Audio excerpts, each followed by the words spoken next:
vadinamas pastatas, kuriame vyksta daug veiklos ir kuriame vėlgi planas yra kažkada tai, kad jisai galės būti daugiau apipavydalintas, tai reiškia vis daugiau visokių pakalimų padaryti. Barokinio meno.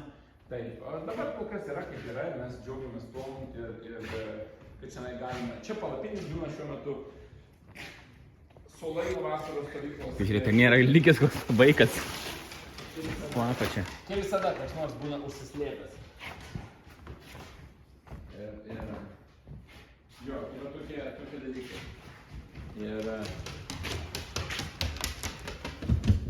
Žinai, tada keičiam peizažą, mes eidami, tad tu papasakok man, gerai? Kol žiūrėsi. Papasakosiu, eidamas. Vieną dalyką, tai tu eidamas va tokį papasakok dabar. Kiek čia yra žemės, kol aš rodysiu, Jo. ir kiek yra atskirta stovyklai, nes čia yra stovyklavietės vieta. Palik kamuolį. Palik, einam.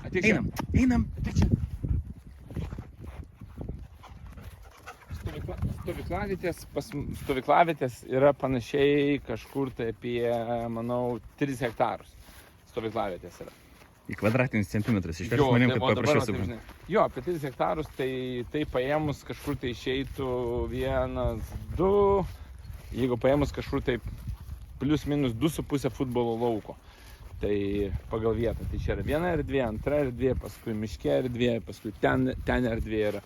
Kas visiškai iš tikrųjų yra labai gana ir netgi kartais atveju atrodo truputį netgi per daug tos vietos.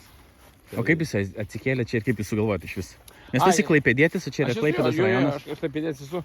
98 metais mano tėvai įsigijo seną sodybą, čia ten esančią, kurioje mes gyvenam.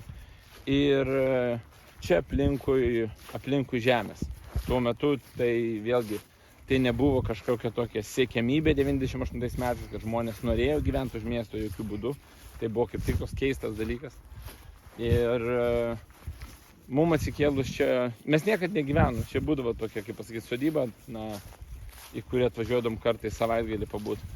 Bet nuo kokių, pasakius taip, 2000, nežinau, jeigu tiksliai, 10 metų, plus minus, vis daugiau laiko čia praleisdom ir gyvendom ir vėliau čia aš pradėjau jau susituokęs gyventi su Irma ir mes abudu norėjom gyventi būtent tokiam kaimo vietoviai.